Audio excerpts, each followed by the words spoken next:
Lisi Meisner, Reuters. Each year, I keep a running list of exceptional nonfiction that I encounter as I publish the best of journalism, an email newsletter that I send out once or twice a week. This is my annual attempt to bring some of those stories to a wider audience. I could not read or note every worthy article that was published last calendar year, and I haven't included any paywalled articles or anything published at The Atlantic. But everything that follows is worthy of wider attention and engagement. Art of the Personal Essay, Infomastern, Flickr, BuzzFeed, Why I Bought a House in Detroit for $500 by Drew Philp. After college, as my friends left Michigan for better opportunities, I was determined to help fix this broken city by building my own home in the middle of it. The Guardian. There is going to be a destruction. The Obliteration of a Person, by Marion Coots. A small tumor has been detected in Tom's brain. It's not known yet whether it is malignant, but that is possible. It needs taking out and he'll be operated on in about a week. We don't know yet what any of this means, in terms of further problems or none, or possible side effects from the operation. It's a very uncertain time for us. London Review of Books, Diary by Emily Witt. This was just my life. I lived it and sometimes had sex with people. Sometimes I wanted to commit to people, or them to me, but in the past 2 years no such interests had fallen into alignment. I had started on this behavior more or less by accident, still thinking that I would find someone I loved and begin a relationship. Now I sought out sex even when it would lead nowhere. I thought of it as an important way to connect with friends. I saw good sex and bad sex as equally valuable. But there were still some problems, I said. I still didn't feel as free as I wanted to. Sometimes I couldn't cross the barriers that keep people from expressing their desires.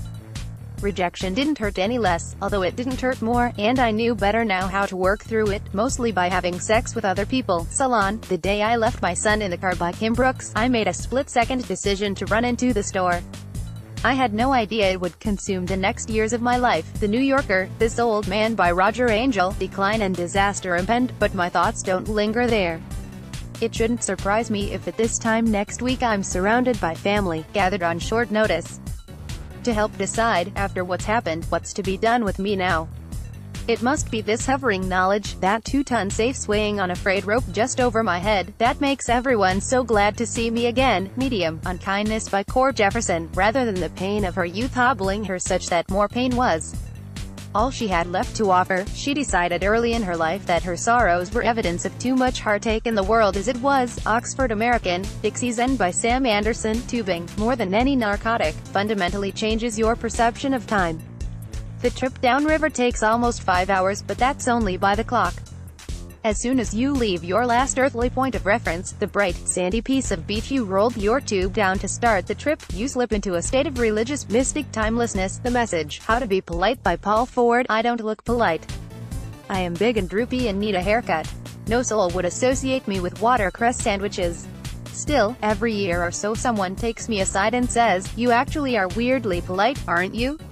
And I always thrill. They noticed. London Review of Books, Diary by Jeff Dyer. A Stroke. This is a business. Reuters. The New York Times. Working Anything But 9 to 5, by Jodi Kantor. She rarely learned her schedule more than 3 days before the start of a work week, plunging her into urgent logistical puzzles over who would watch the boy. Months after starting the job, she moved out of Fran's home, in part because of mounting friction over the erratic schedule, which the aunt felt was also holding her family captive. Ms. Navarro's degree was on indefinite pause because her shifting hours left her unable to commit to classes. She needed to work all she could, sometimes counting on dimes from the tip jar to make the bus fare home. If she dared ask for more stable hours, she feared she would get fewer work hours overall. GQ. Love Me Tinder, by Emily Witt. I was staying only a mile from Tinder's offices in West Hollywood, and within 48 hours both founders showed up on my Tinder feed.